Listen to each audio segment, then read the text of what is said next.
Lutte contre le terrorisme, le chef de l'État présente la situation sécuritaire au patron de presse. C'était au cours d'une rencontre ce 11 novembre à Ouagadougou.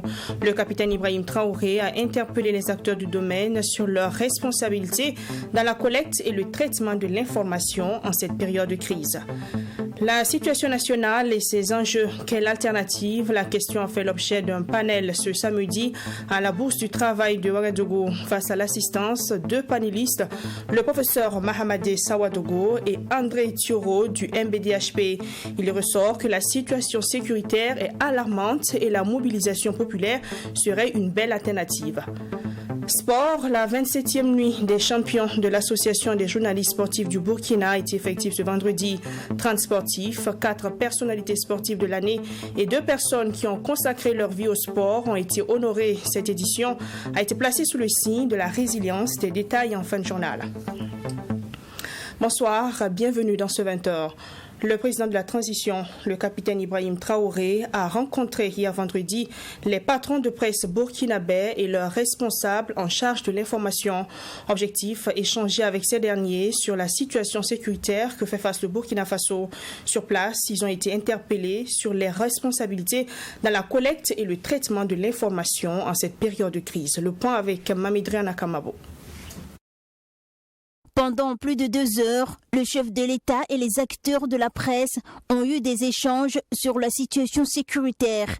Tout en saluant le travail abattu par la presse, le président de la transition a interpellé les acteurs sur leurs responsabilités dans la collecte et le traitement de l'information en cette période de crise. Puisque nous sommes en guerre et c'est en bonne intelligence que chacun devrait jouer son rôle parce qu'on a une pression de toutes parts. Celle des populations qui veulent des résultats probants pour ce qui est de notre armée, mais qui ont besoin aussi d'informations à travers la presse que nous sommes. Nous, qui n'inventons pas d'informations, mais qui la collectons et qui avons besoin aussi d'avoir une matière, et c'était bon. Et on a eu des propositions pour qu'il y ait un genre de cadre, pour qu'on puisse se parler et qu'on puisse bénéficier de ces informations-là avec toute la primeur qu'il faut et que nous puissions la partager vraiment aux populations qui le demandent. Je pense que ça, c'est très important. Les échanges avec le président nous permettent de nous ressaisir là où nous n'étions pas suffisamment armés, ancrés dans nos fondements pour rebondir ensemble avec notre armée. Je crois que c'était juste, c'était bien vu et c'était sincère. Les acteurs du monde de la presse ont exposé leurs préoccupations aux autorités. Ils ont souhaité la mise en œuvre d'un cadre de concertation entre les journalistes et les forces armées nationales pour une franche collaboration. Nous sortons de là renforcés dans notre conviction que désormais on doit faire mieux justement pour ne pas effectivement décourager les hommes sur le terrain, mais qu'on a besoin aussi d'outils, de renforcer les rapports, de faire en sorte que justement la presse ait justement cette primeur de l'information et que les forces de défense et de sécurité ne travaillent pas à enrichir ou à crédibiliser des activistes au détriment des médias professionnels, parce que nous avons le sens justement du recoupement, ce qui n'est pas le cas des activistes malheureusement qui balancent tout. Il y a beaucoup de réseaux sociaux aujourd'hui qui sont en train de prendre l'ascendant sur des médias parce qu'on a des activistes qui sont plus informés que des professionnels des médias. Il faut rectifier cela et comme on l'a demandé, qu'il y ait des cadres de rencontre et qu'il y ait la possibilité de donner l'information aux journalistes assez rapidement pour éviter qu'ils se retrouvent devant un vide qui est comblé par des informations qui viennent d'ailleurs. Conscient que le terrorisme est aussi une guerre de communication, le chef de l'État a invité les journalistes à jouer leur partition dans la reconquête du territoire. Le capitaine Ibrahim Traoré a exhorté ce dernier à plus de patriotisme. Ce vendredi également, le ministre malien de la Défense et des anciens combattants, le colonel Sadio Camara, accompagné du chef d'état-major général des armées et de plusieurs officiers maliens, ont effectué une visite d'amitié et de travail à Ouagadougou.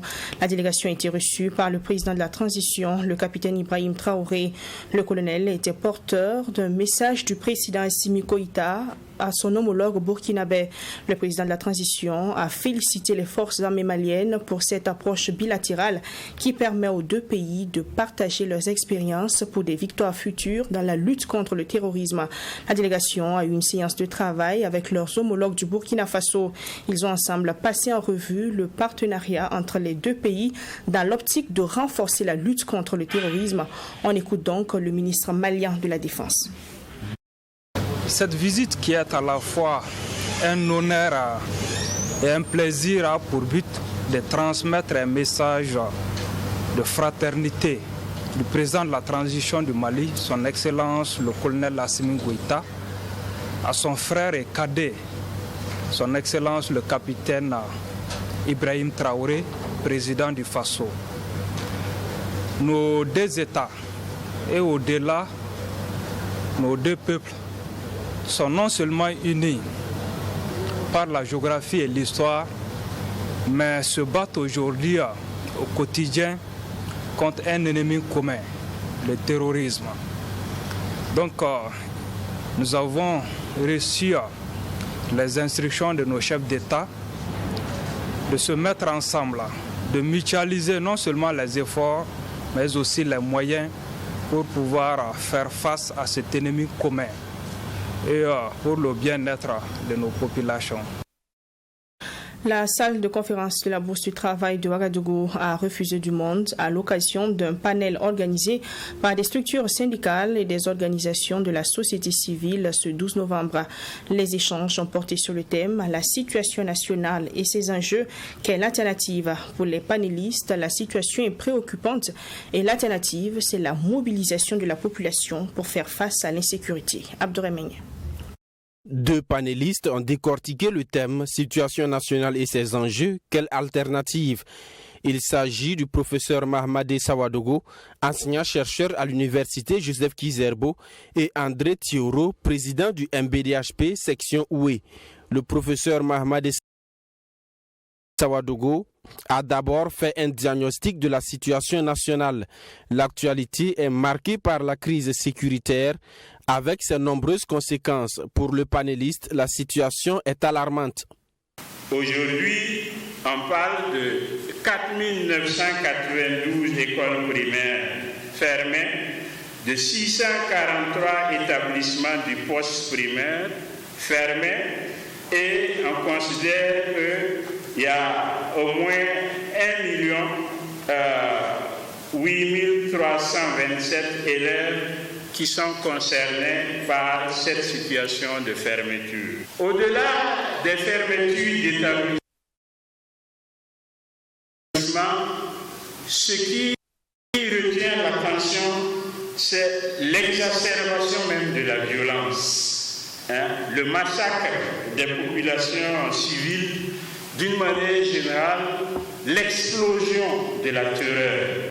La conséquence de cette situation, le Burkina Faso enregistre 2 coups d'État en 8 mois. André Thioro estime que les coups d'État sont loin d'être une solution aux problèmes que vit le pays, d'autant plus que ces problèmes tirent leur source dans le néocolonialisme, selon son explication. Les racines de la guerre actuelle sont à rechercher dans la domination néocoloniale de notre pays par la France et d'autres puissances. Ça, c'est vraiment important. Et surtout, les classes et couches sociaux et sociales qui sont ces relais et qui, durant 60 ans, ont développé le clientélisme, ont développé la corruption, ont développé la malgouvernance.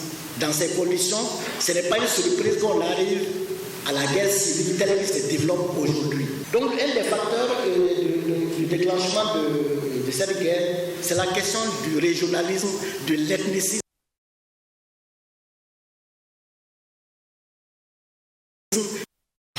Tout nos excuses pour ce problème technique. On y reviendra dans nos prochaines éditions. En attendant, on poursuit ce 20h.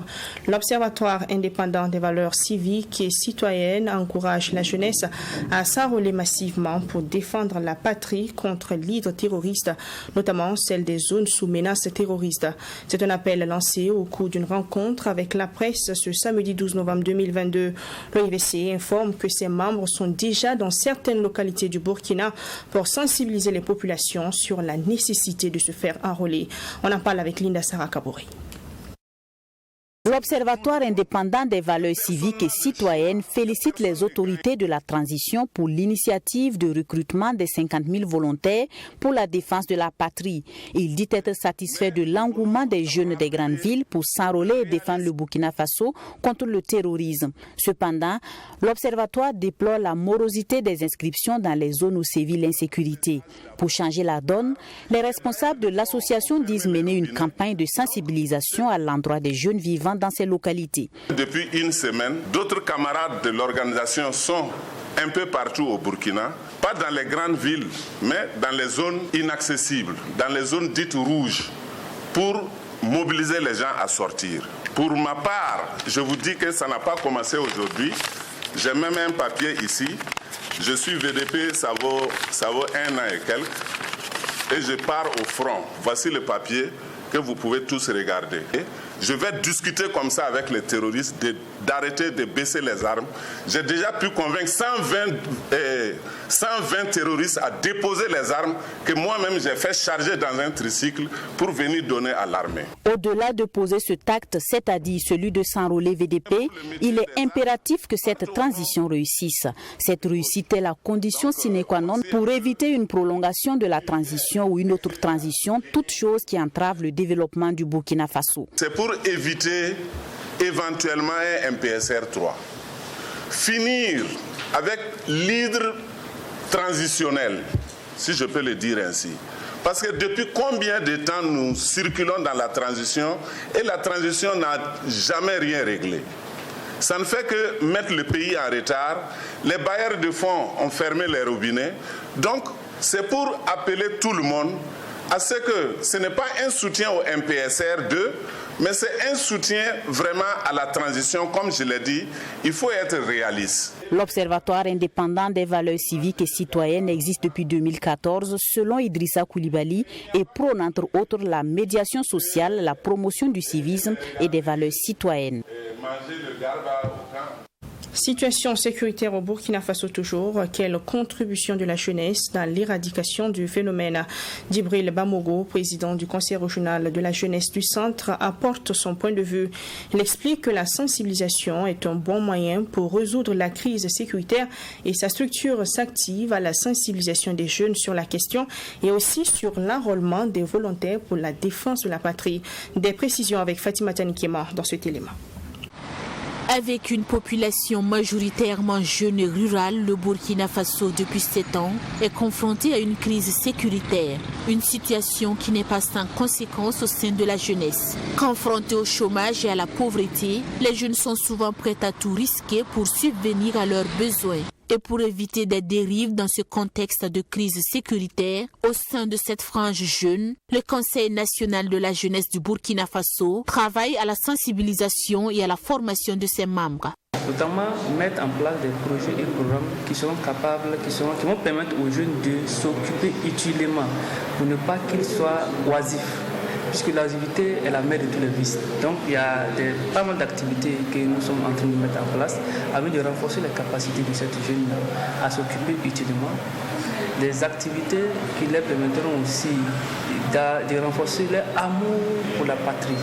Et pour démontrer son amour pour la patrie, la jeunesse doit être suffisamment responsable, surtout dans ce contexte actuel, a laissé entendre Djibril Bamogo. Même si elle est déjà engagée sur plusieurs chantiers de développement, cette jeunesse doit davantage jouer un rôle primordial dans la lutte contre l'insécurité dans le pays. Deuxièmement, cette jeunesse-là peut jouer le rôle de renseignement. Elle doit se mettre dans une posture de vigilance afin de capter des informations utiles qui permettant au FDS de remplir vaillamment les missions régaliennes qui les ont assignées. Troisièmement, je dirais que cette jeunesse-là peut jouer le rôle de sensibilisation. En sensibilisant ses pairs pour ne pas qu'elles s'enrôlent dans le rang des terroristes. Comme vous le constatez, l'actualité nous démontre que pas mal de jeunes s'enrôlent aux côtés de ces terroristes-là pour causer la désolation ou le tort au sein des populations, ce qui n'est pas normal. Ce qui est normal, c'est de s'enrôler comme volontaire pour la défense de la patrie VDP, selon Djibril Bamogo. Il a donc saisi l'opportunité pour inviter ses pairs à répondre favorablement à l'enrôlement des 50 000 VDP lancé par la brigade de veille et de défense patriotique. Le poulet bicyclette, beaucoup prisé par les consommateurs, fait désormais partie des produits labellisés au Burkina Faso.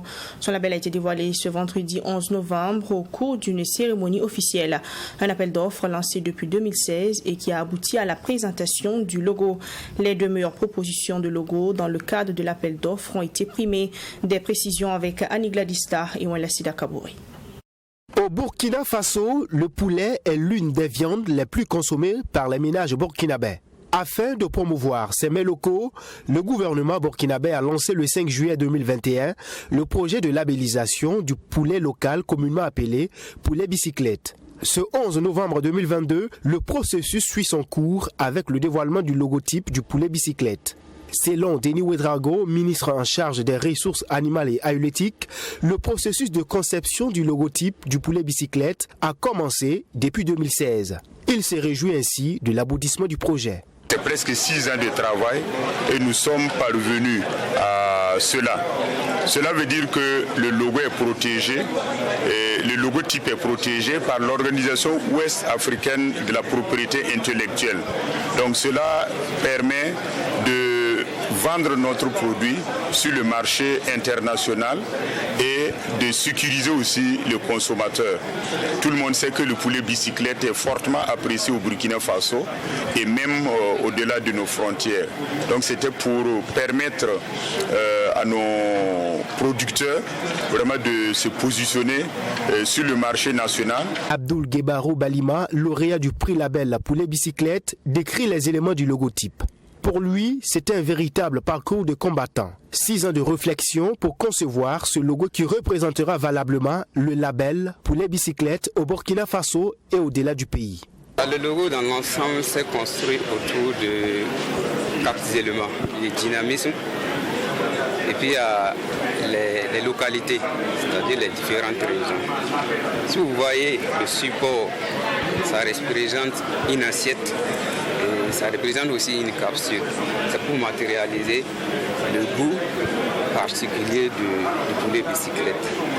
Bon. Si vous voyez aussi, il y a une roue avec 13 rayons qui matérialisent les différentes localités, c'est-à-dire les 13 régions d'où proviennent en tout cas ces poulets bicyclettes-là. Au cours de cette cérémonie officielle de dévoilement, les 2 meilleures propositions de logotype ont été primées. Le 2e lauréat Ange Patrick Damré remporte un chèque de 500 000 francs CFA. Le lauréat Abdoul Gebarou Balima remporte lui un chèque de 1 200 000 francs.